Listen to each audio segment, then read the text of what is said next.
When you think of superhero games, what comes to mind? The Arkham games, Insomniac's Spider-Man, or any of its predecessors? Maybe the classic Superman Returns? Well, what if I rephrase the question?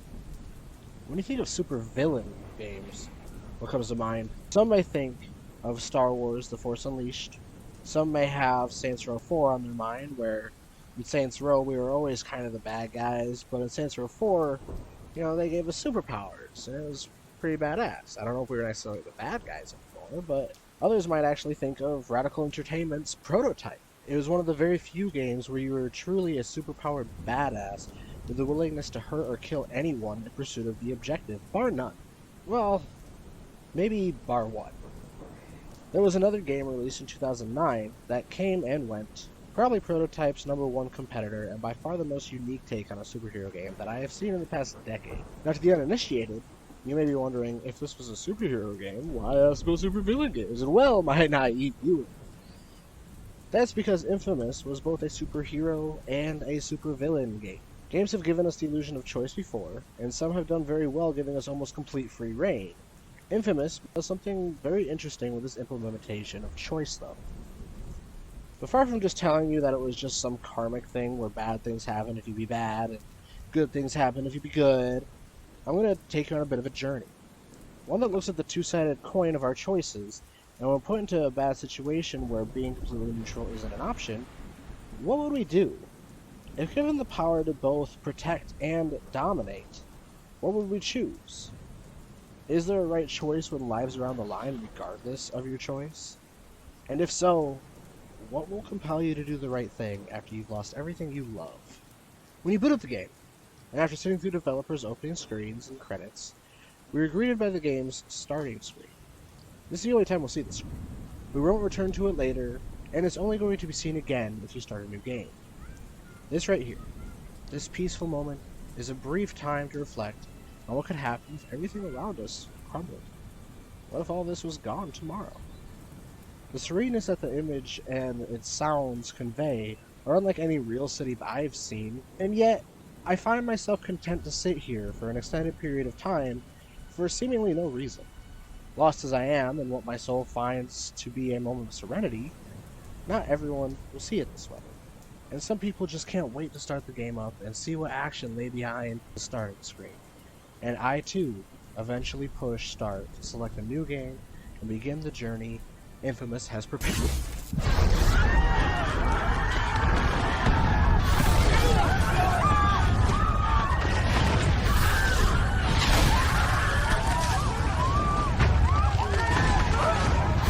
Activation plus 6 minutes.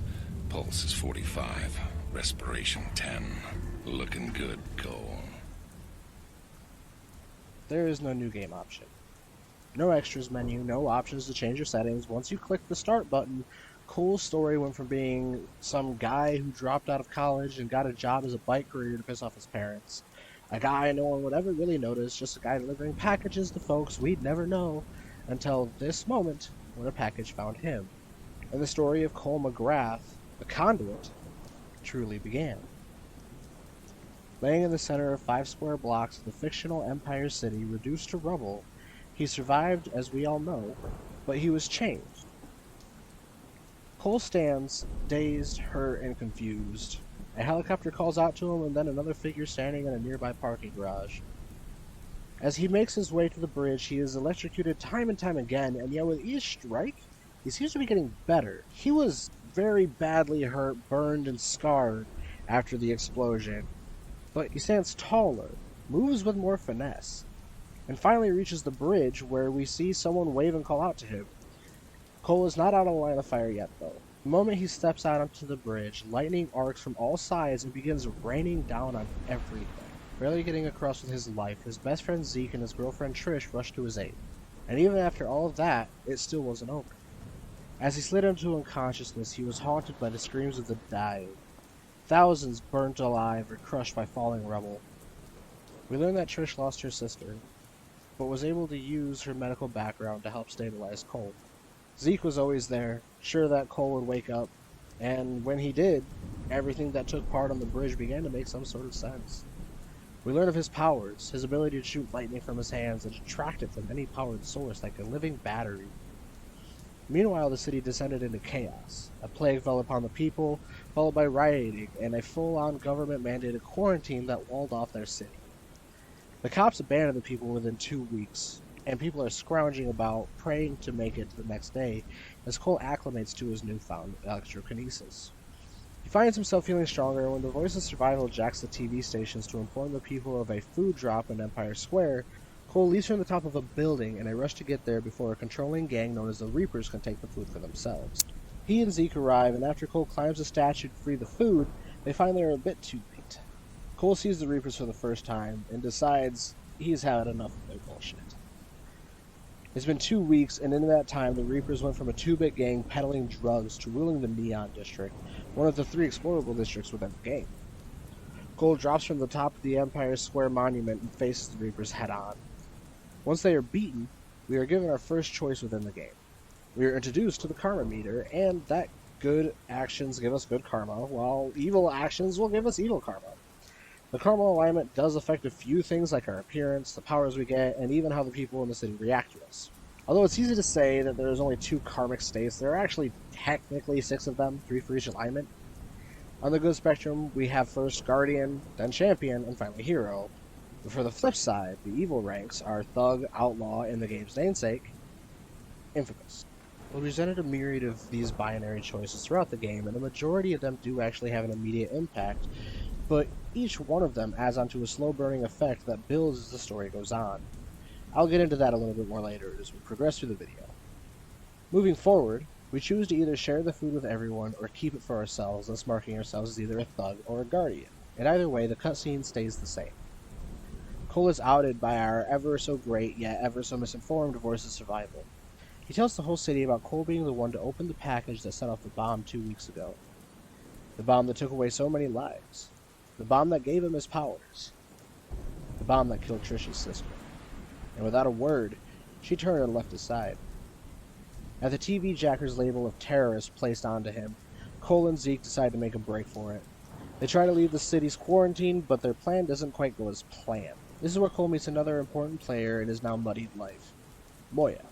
She claims that before the blast, her husband John infiltrated an organization called the First Sons, who had been working on something called the Ray Sphere, a device designed to drain the neural electric energy of a group of people to concentrate it into a single person.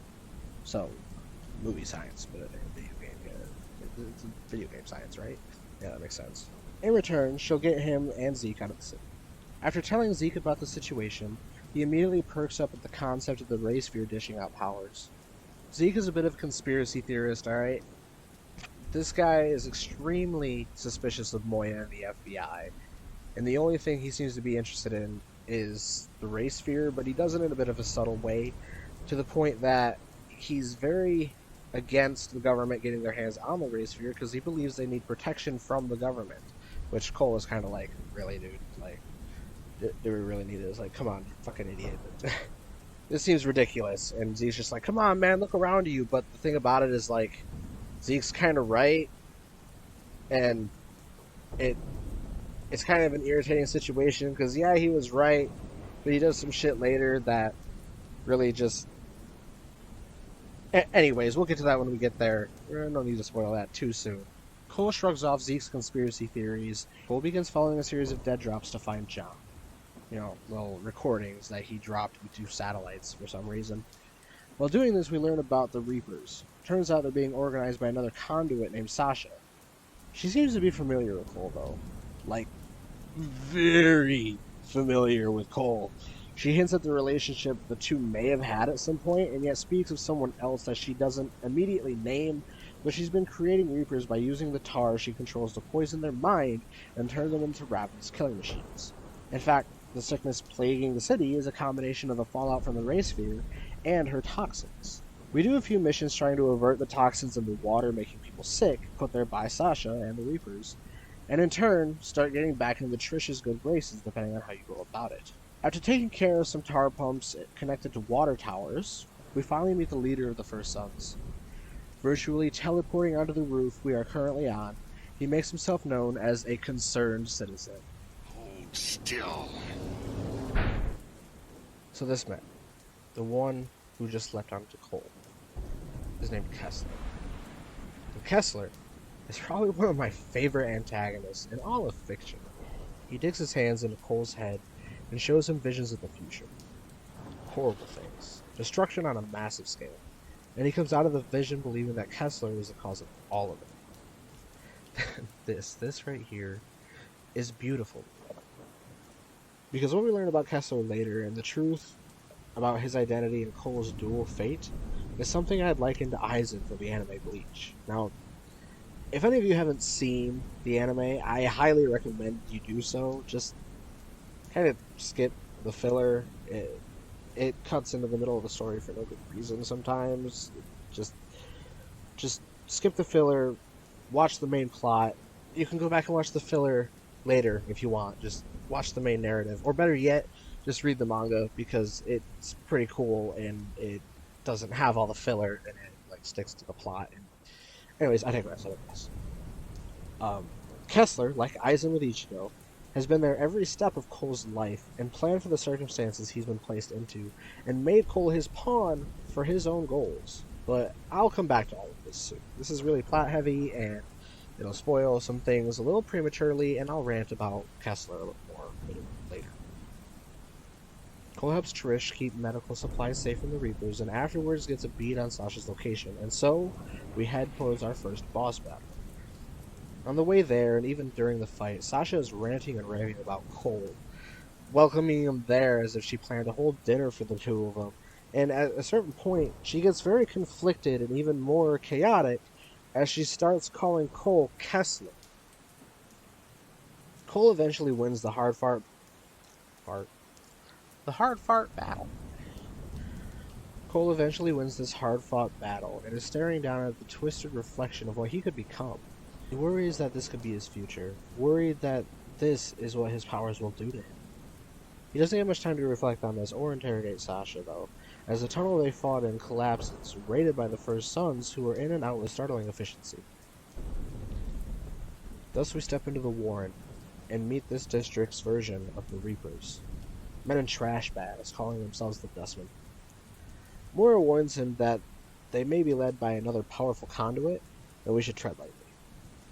Turns out, not only was she right, but she was dead on the money. After escorting Trish to the hospital in the Warren, Cole comes face to face with this new conduit, Alden. He lifted the bus Trish was in and tossed it to the top of the building. We learned that Alden was born to the leader of the First Sons. He was already a powerful mentalist from a young age, and was set to assume control of the organization until Kessler showed up. Alden was tossed to the street and grew up alone and scared. But after the blast, his powers manifested in a far stronger way. He overcame his fears and took control of the Warren. Now, he wants revenge on Kessler. He wants to take back control of the First Sons, and just like everybody else, he wants the Ray Sphere. After saving Trish, we rush off to arrest Alden. The Dustmen and police are fighting in the streets, and at Moya's behest, Cole rushes over to make sure Alden is detained. We storm Alden's fortress and have a mini-boss battle with him that, once finished, ends with Alden's capture. The police take Alden to the penitentiary, and Zeke is there trying to help the cops keep Alden secure. This doesn't quite work out, though. Zeke had left his post trying to be a hero, and the Dustmen broke through, slaughtered all of the police officers inside, and escaped with Alden, all because Zeke left his post. And after all this time, John finally reaches out to Cole. He wants to meet on the top of the Adams building. We know where that is. And things quickly go south as a chopper finds us at the Adams building and chases John, leading him to be even more paranoid of us than he was before. John calls again and tells Cole that they both want the same thing, the Ray Sphere, destroyed. And he's found it. It's on top of Alden's tower, and he asks us to bring someone we trust to go and retrieve it. Despite his worrying ambitions and his recent fuck-up, we bring Zeke to give him a chance at redemption. We also learn that Moya is full of shit. John has no idea who she is and has never been married. He's not even affiliated with the FBI, so at this point we have no reason to trust anything Moya says. We contact Zeke and begin the operation, though. Zeke is appalled to hear that John wants to destroy the Ray Sphere. He thinks that they should keep it out of the hands of anybody else who would use it for a nefarious purpose, with heavy quotation marks on all of that sentence. We scale the tower, face off with Alden and dozens of Dustmen, and after beating Alden down, we get another surprise. Kessler shows up. Alden immediately begins screaming at him about how he stole his life. Kessler taunts him in retort, and as they go back and forth, Zeke manages to get the ray sphere. Now caught between Alden and Kessler, Zeke decides that the key to his dreams are in his hands right now. Power, glory. The temptation is too much, and he tries to activate it, but something goes wrong. The ray sphere does nothing, and Kessler is the first to capitalize on the situation. Tells Zeke he knows what's wrong, and if he goes with him, Kessler can give him the power he craves. Zeke turns to his best friend, stares him in the eyes, and then rushes to Kessler, leaving with the ray sphere as Alden's tower collapses from a fit of rage. We chase Alden to the bridge between the Warren and the Historic District, the last district of the game, and have a final showdown with him. After beating him for the final time, Alden begs for his life, telling Cole they could work together in order to take down Kessler. And in Cole's brief moment of hesitation, Alden leaps off the bridge. It's unclear if Alden survived the fall, but this is the last we see of him within the story. We make our way over to the Historic District now, chasing down Zeke, Kessler, and the ray sphere. In this third and final act of the game, everything really ramps up. The enemies are stronger, the missions are more challenging, and even the story becomes more intense. This is all to reflect how Kessler is pushing Cole to his final battle, and Kessler worries we're still not ready to face what is yet to come. To really hammer home how difficult they tried to make this part of the game, they started placing proximity mines all over the rooftops where we're doing parkour, sliding across power rails in order to jump across, and then getting blown to the fucking ground just because we got a little too close to a bomb. It really comes out of nowhere when you first jump into this area, not to mention all of the enemies that are all over the place, littering the streets, and the ones that have powers too. Like, each area has had its own like mini conduits, excluding the big ones like Sasha, Alden, Kessler, Cole. But these ones in the Historic District are a lot stronger, to the point that they go from being normal sized at first at times to having some sort of like super avatar of themselves grow to like double or triple their size even. And we have to make sure we shoot them specifically. I think it might have been in the head, but I don't really remember. I'm not really looking at footage right now. It's been a little bit since I played the game. Just leave me alone. Anyways, you have to be very precise with where you shoot them in order to knock them out of their avatar of themselves and actually kick their ass. So, yeah, that's fun and a little bit of a pain, and you have to get used to doing that. But anyways, Kessler eventually pushes Cole to a breaking point, holding Trish hostage and threatening her life, culminating in the ultimate test of morality for Cole. Save Trish, or a group of doctors, each of which held hostage off 2 separate buildings, with bombs ready to go off at any moment. Really asking the philosophical question of which is more important. Do you save one life at the cost of many, or save many lives at the cost of one? Regardless of what you choose, Trish dies. We get a final cutscene with Trish where she either praises us for what we've done or what we've become, or condemns us, hating everything we've done and ashamed of what we've become. Kessler actually seems apologetic about this, saying he wished it didn't have to happen, that he knows what it's like to bury someone close to him, especially one as special as Trish, and that he's tired. He hopes Cole finds him soon, and that'll be strong enough to kill him, as Cole swears to do. Zeke even tries to reach out to Cole after Trish's death, apologizing for his betrayal. He didn't know what Kessler had planned, but right now, Cole is hearing none of it. Cole and John team up, making a final plan to get the ray sphere. And when they do, Cole is faced with a new choice. It's the last choice we make in the game. Cole is staring down the source of his powers, and the source of so much pain within the city. And he considers the fact that this thing gave him powers once, and weighs the decision to activate it again. For if it gave him powers once, maybe it could make him stronger. But how many lives would be lost in the process? Is revenge really worth all those lives? Either he uses it now, or somebody uses it later if they don't destroy it. And then regardless of the choice we make, John is caught in the blast as the Rayfier explodes, and he's torn apart on a molecular level. And now all that's left is to find and kill Kessler. We meet him at the crater where the original race went off.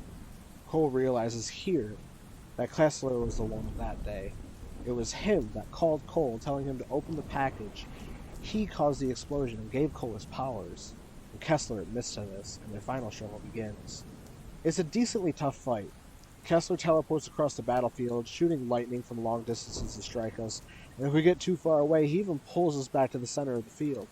He nearly gets an edge on us, but Zeke shows up, actually backing us up a bit, and in the end, we use our newest power to summon a lightning storm and destroy Kessler. Cole doesn't get to revel in his victory for long, though, for this is where it all unravels. Just as before, Kessler leaps onto him.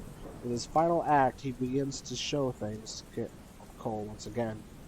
Images burning into his mind as Kessler shows him the truth. We see his nemesis, dubbed the Beast, intent on extinguishing all life. Kessler could have used his powers to stop the Beast when it first emerged, but he decided to take his family and run instead. And really, who can blame him? Who wouldn't want to keep their family safe amidst such a powerful and frightening enemy? Kessler and his family ran for years, hunted by the Beast as the world went to hell. And then it was too late. Too late to save any of them.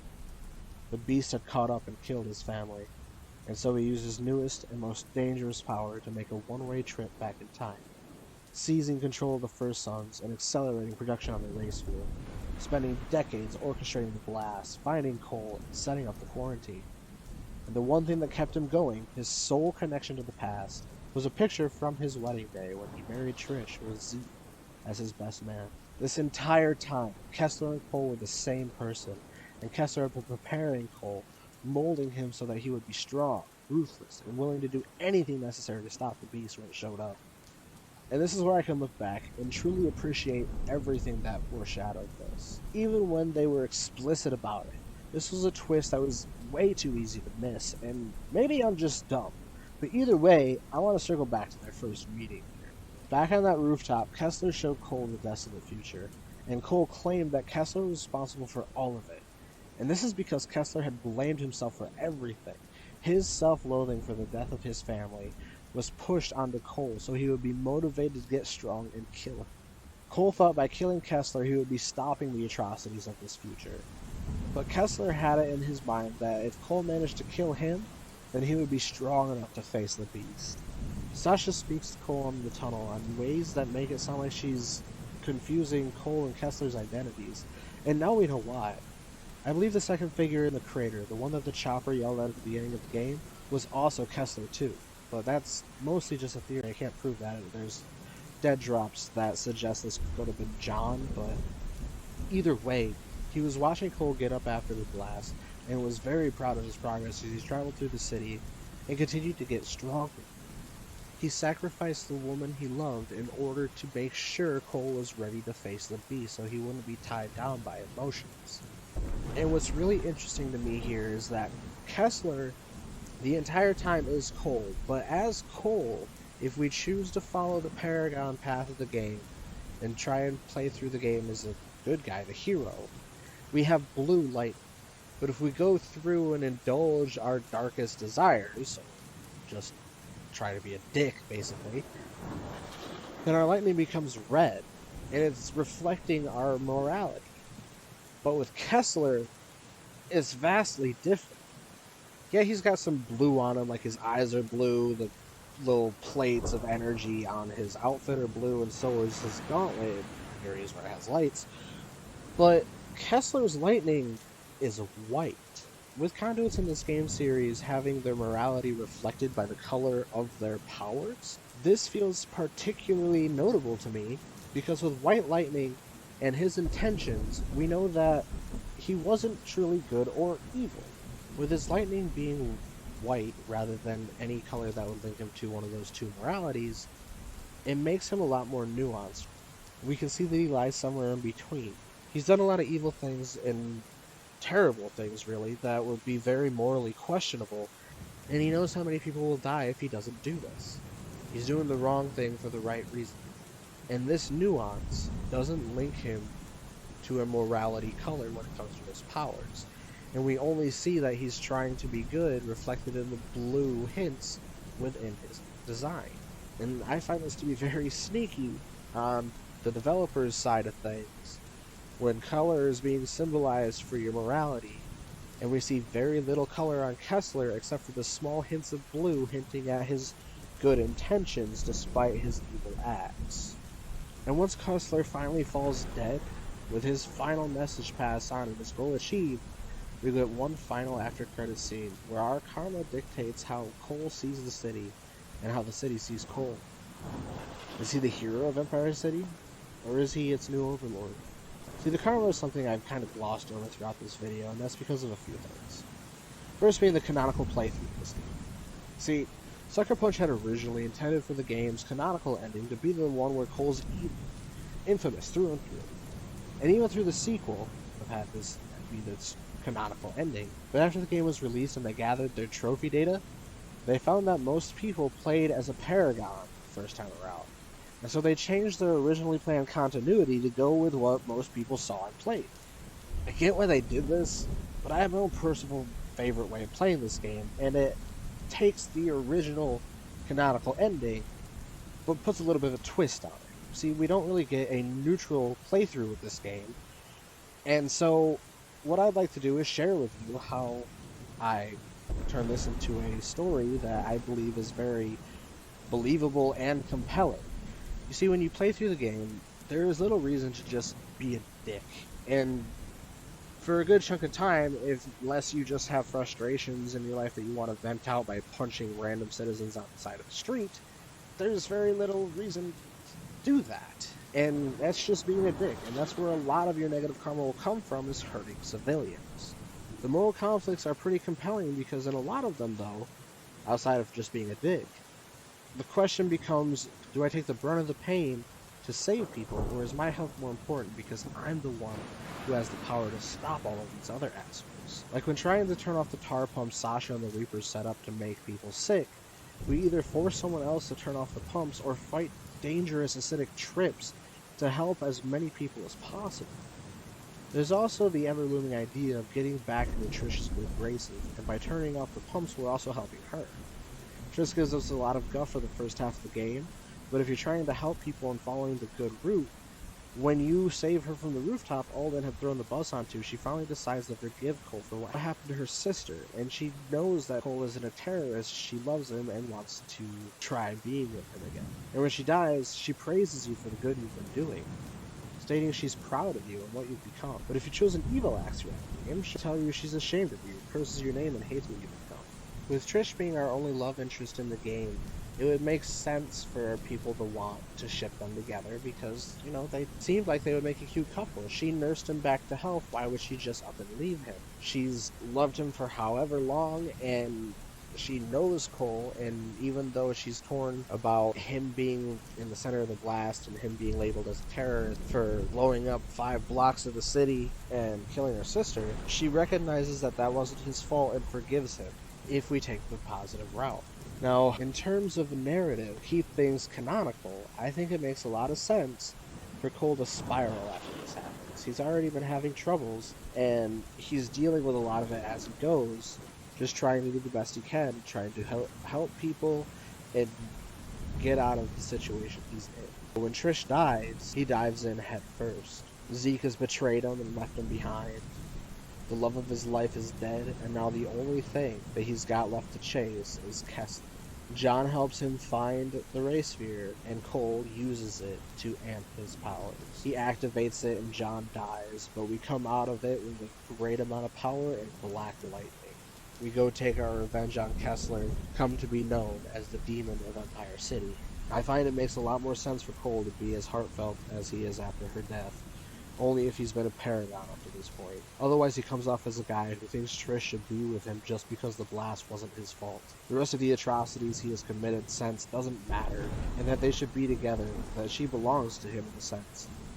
And basically, Cole in this version of events is an abusive incel who thinks she should be with him no matter what he does, as if he is owed her affection because they loved each other before he was called a terrorist, and he thinks that's the only thing keeping them apart. I'll go through and play through the Paragon route up until Trish dies, and Cole takes a serious mental hit at this point anyway, so he goes on a rampage, slowly shifting into that negative karma zone as we approach the endgame. There's a neat little detail to be found here at this point in the game as well. When you enter the Warren District, you meet a guy putting up posters of Cole, and we get to choose if he is seen as a hero, revered, or a demon to be feared. If going the Paragon route, it makes sense to choose the good posters. You know, you want people to think highly. But if you work your karma into the negative, or it's already been negative, then you'll see graffiti on the blue posters, red X's plastered across them, and even some of them have devil horns drawn on them, if I remember correctly. This still sets up for one of the coolest details of the game. After John dies and we come out of the cutscene with our infamy secured, the world around us went from being better thanks to our heroism to being more desolate than ever.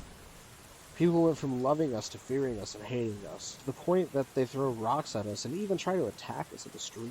And we went from having blue lightning reflecting our good karma, to red lightning reflecting our fall into evil karma, to black lightning reflecting our newfound power and infamy as we head to our final confrontation with Kessler. Throughout the game, we follow Cole as he learns how to come to grips with his powers. He brings life to the city via substations and slowly grows stronger. As he does so, the challenges he faces slowly become more and more perilous. But in the Neon District, Cole is constantly trying to get on Trish's good side, regardless of his karmic alignment. And after our fight with Sasha, we're getting a glimpse of what Cole could become if he strays too far into the darkness. In the Warren, we continue to try and patch things up with Trish, and after meeting Alden for the first time, we either get back with her or she is disgusted with us, feeling as though we are actively working against her, which, to be fair, in an infamous playthrough we are. But this is a point within the story that it truly diverges depending on which playthrough you are going for. If you're in the Paragon playthrough, Cole is in a pretty decent spot. The city loves him, the cops help him against your rivals, and he's back with Trish, not to mention the fact that John just contacted him. His key to escaping the city is within his grasp. If you're on the infamous playthrough, then you're in a low spot. Cole is practically begging Moya to get him out of the city. The people hate him and actively attack him, and Trish doesn't even want to be near him. On the bright side, we just heard from John, and our key to getting out of the city is right in front of us. Things are only about to get worse regardless of what path you're on. After storming Alden's tower, we get to the Ray Sphere. Zeke betrays Cole running off of Kessler with the Ray Sphere in hand. And no matter which path you are on, this hits Cole pretty hard. He tries to come to terms with the fact that his best friend was willing to sacrifice thousands of people just to gamble on the possibility of getting powers, but it all culminated in Trish's death. No matter the karmic state, this causes Cole to become cold, goal-focused, and very jaded.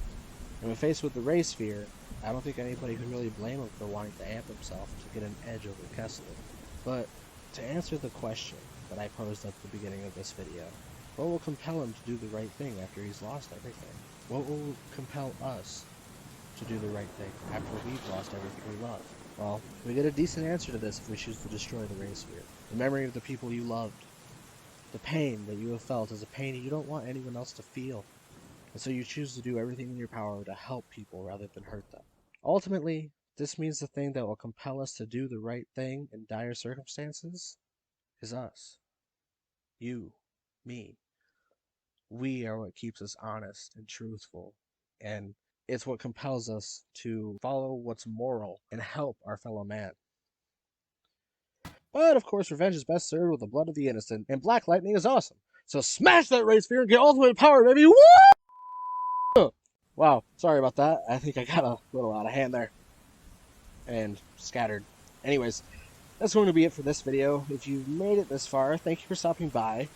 You must have enjoyed the video if you're still here, right? So maybe hit that like button, give the channel a subscribe so you get notified the next time I drop a video.